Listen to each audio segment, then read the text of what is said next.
Mantan Kepala Angkatan Darat Israel, Gadi Eisenkot, mulai meluncurkan kampanye untuk melengsarkan Perdana Menteri Benjamin Netanyahu jelang pemilihan umum.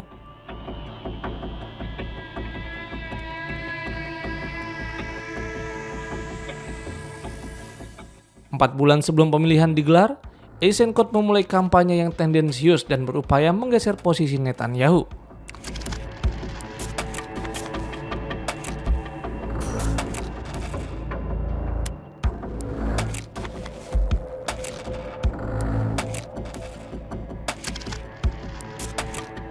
(7 Oktober bagi warga Israel merupakan insiden serangan dadakan Hamas yang gagal dicegah pemerintah.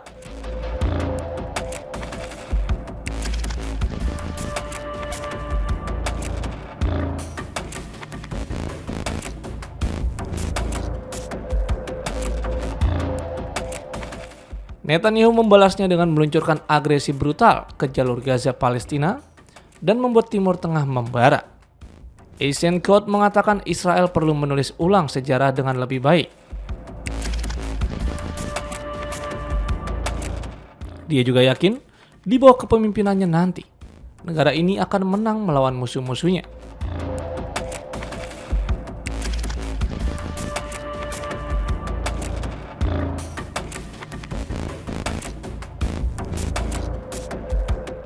Israel, kata dia, juga membutuhkan kepemimpinan yang jujur dan bermartabat yang bisa menjadi wadah bagi warganya dan menjadi tempat yang aman untuk anak cucu di masa depan.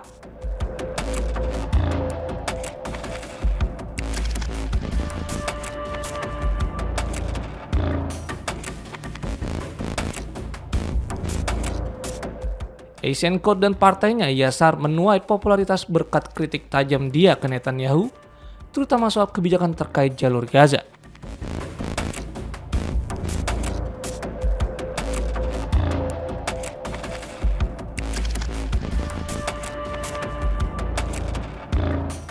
Jajak pendapat di channel 12 pekan ini memperkirakan Yasar akan meraih 22 dari 120 kursi parlemen, terbanyak kedua setelah partai Netanyahu Likud dengan 24 kursi.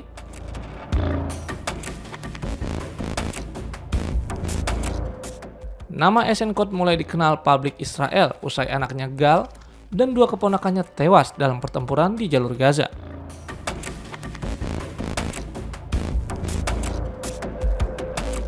Meski saat ini menjadi pengkritik, Eisenkot pernah menjadi anak buah Netanyahu.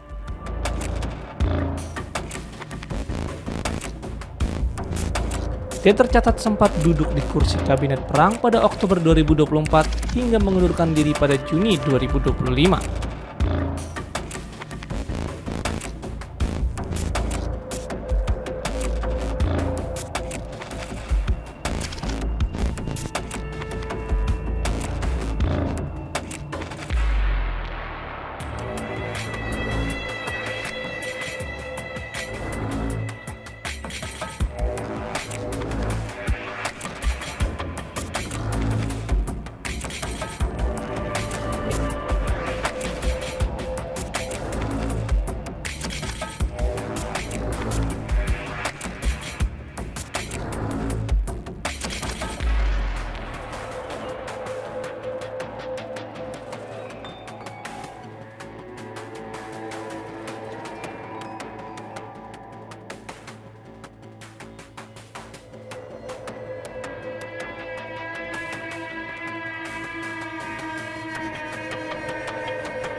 Dinas Intelijen Luar Negeri Rusia atau SVR menyatakan Ukraina mempererat kerjasama dengan kartel narkoba Meksiko untuk mencari tambahan pendanaan di tengah tekanan perang. Menurut Badan Intelijen Rusia itu, jaringan tersebut dimanfaatkan untuk menyelundupkan narkotika termasuk fentanyl ke negara-negara Uni Eropa.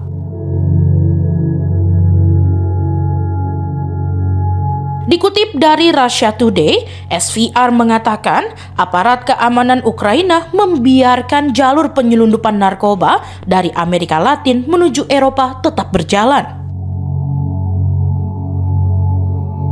Menurut mereka, langkah itu diambil karena pemerintah Presiden Volodymyr Zelensky membutuhkan sumber pemasukan baru ketika dukungan finansial dari negara-negara barat dinilai mulai berkurang.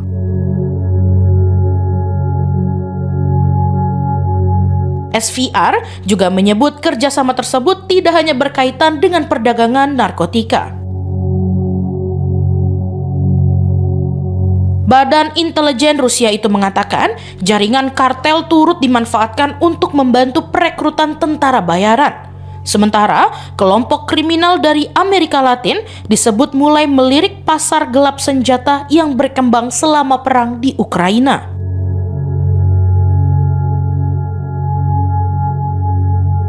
Menurut SVR, pelabuhan Odessa menjadi salah satu pintu masuk utama narkotika sebelum dikirim ke Uni Eropa melalui Polandia, Moldova, dan Rumania.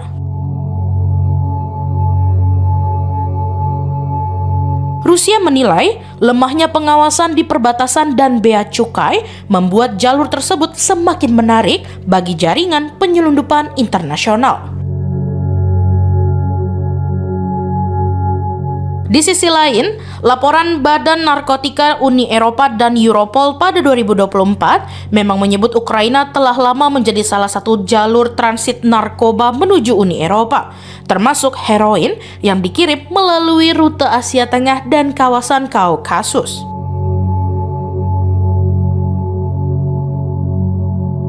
Namun, kedua lembaga itu juga mencatat perang yang berlangsung telah mengganggu sebagian jalur penyelundupan tersebut. Fentanyl sendiri belakangan menjadi perhatian serius pemerintah Amerika Serikat. Presiden Donald Trump bahkan pernah menyebut narkotika sintetis itu sebagai senjata pemusnah massal karena daya rusaknya yang sangat tinggi dan menjadi salah satu fokus utama pemberantasan penyelundupan ke wilayah Amerika Serikat.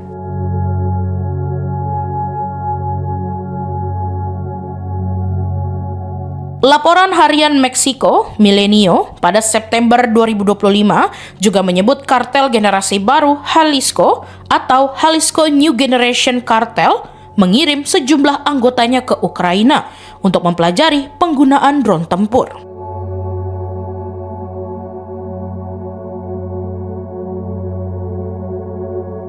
Rekaman yang ditinjau media tersebut memperlihatkan anggota kartel mengoperasikan drone sipil yang telah dimodifikasi menggunakan taktik layaknya operasi militer.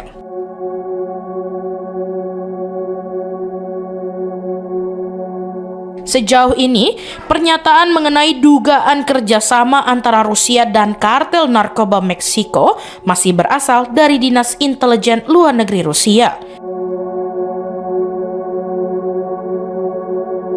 Pemerintah Ukraina belum memberikan tanggapan resmi, sementara klaim tersebut juga belum dapat diverifikasi secara independen.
Iran disebut melancarkan gelombang serangan siber besar-besaran terhadap Israel yang meningkat tajam sejak konflik dengan Amerika Serikat dan Israel memanas.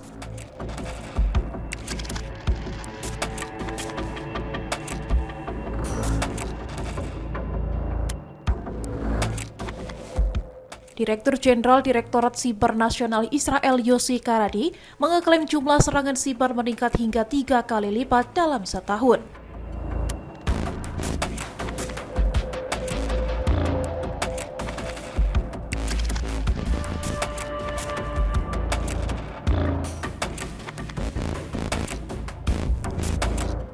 Menurut Karadi, Israel mencatat sekitar 1.600 insiden siber saat operasi militer melawan Iran pada Juni 2025.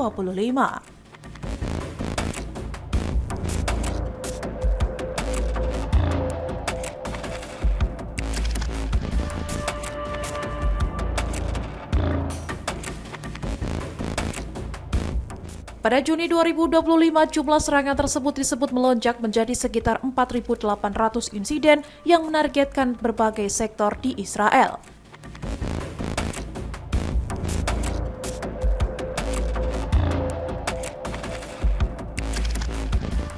Karadi menyebut sejumlah kelompok peretas memiliki kemampuan tinggi sehingga ancaman di dunia maya harus ditanggapi dengan sangat serius.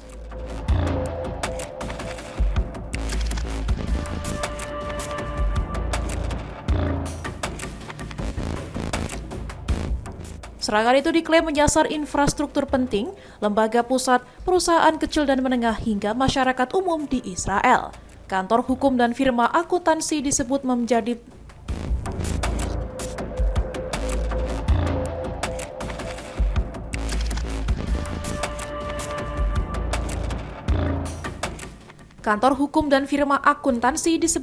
beberapa perusahaan yang terdampak akibat serangan siber tersebut.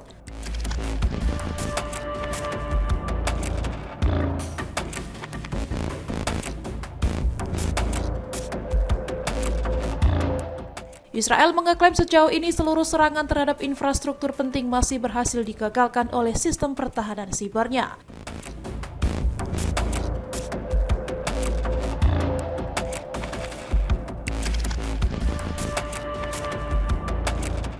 Namun sejumlah perusahaan yang dinilai memiliki sistem keamanan lebih lemah disebut mengalami penghapusan data akibat berhasil ditembus peretas.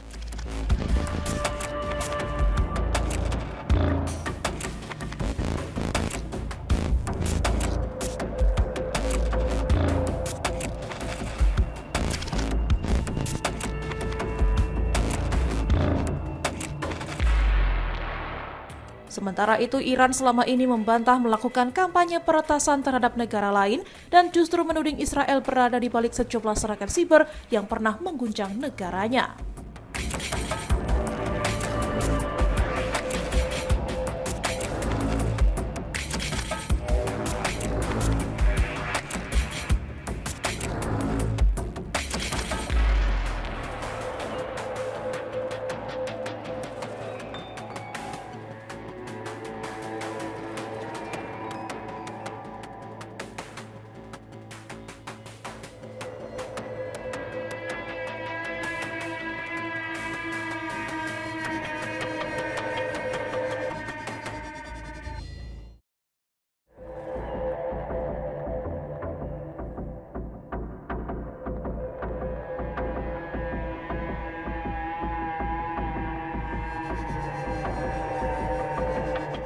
Perdana Menteri Israel Benyamin Netanyahu menegaskan konflik dengan Iran belum berakhir dan serangan masih mungkin dilakukan jika diperlukan.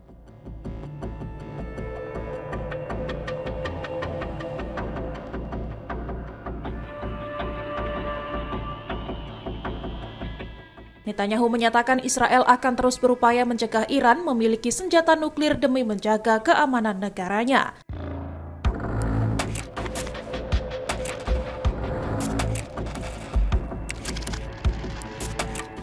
Pernyataan itu disampaikan di tengah rapuhnya proses perundingan damai antara Amerika Serikat dan Iran.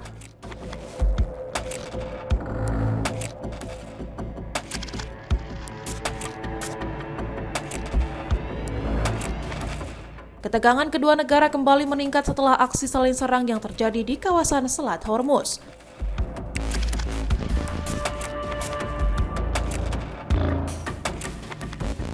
Konflik terbaru disebut dipicu kesalahpahaman dalam penafsiran nota kesepahaman Islamabad yang ditandatangani Iran dan Amerika Serikat.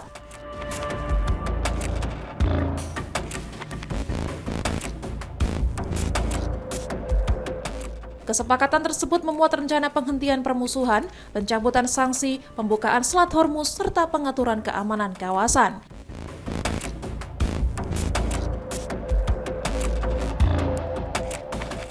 Israel berulang kali menyatakan penolakan terhadap nota kesepahaman maupun upaya perjanjian damai dengan Iran.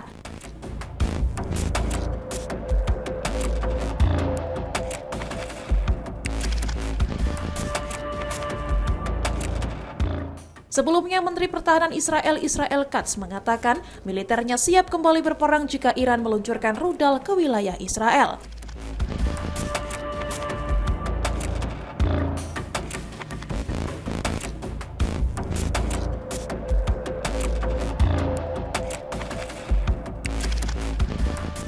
Katz juga menegaskan pemimpin tertinggi Iran Mojtaba Khamenei masih menjadi target operasi Israel.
Pemerintah Iran membantah pernyataan Presiden Amerika Serikat Donald Trump yang menyebut Washington dan Teheran akan menggelar pertemuan tingkat tinggi di Doha, Qatar. Teheran menegaskan tidak ada agenda perundingan dengan Amerika Serikat dalam waktu dekat, baik di tingkat pejabat tinggi maupun teknis. Juru bicara Kementerian Luar Negeri Iran, Esmail Bagei, mengatakan hingga saat ini tidak ada jadwal negosiasi dengan Amerika Serikat dalam beberapa hari ke depan.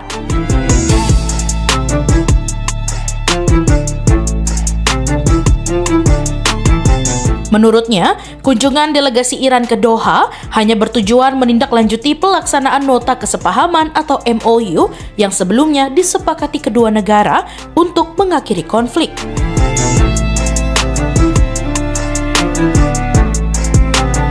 Bagei menjelaskan, pemerintah Iran saat ini lebih memprioritaskan pelaksanaan isi MOU, termasuk memastikan Amerika Serikat menjalankan komitmen yang telah disepakati.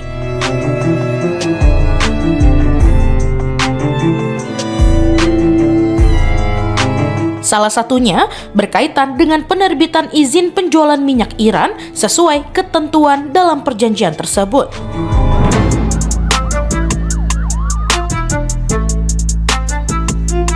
Selain Selain itu, delegasi teknis Iran dijadwalkan bertolak ke Doha pada akhir pekan ini untuk membahas proses pencairan aset-aset Iran yang masih dibekukan.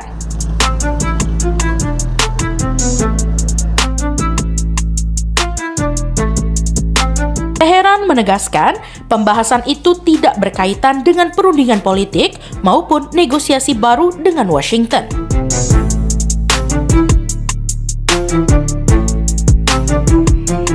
Menurut Bagei, Iran juga belum memasuki tahap pembahasan menuju kesepakatan akhir.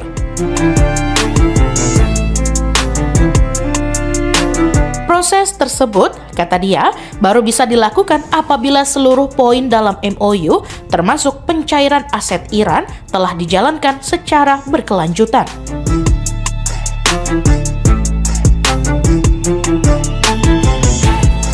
Sebelumnya, Donald Trump mengumumkan bahwa pertemuan tingkat tinggi antara Amerika Serikat dan Iran akan digelar di Doha pada Selasa 30 Juni 2026.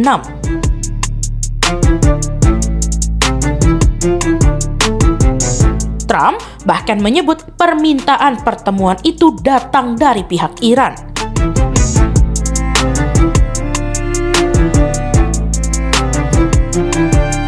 Gedung Putih juga menyatakan utusan khusus Amerika Serikat untuk Timur Tengah Steve Witkoff dan penasihat Presiden Jared Kushner dijadwalkan menghadiri agenda tersebut.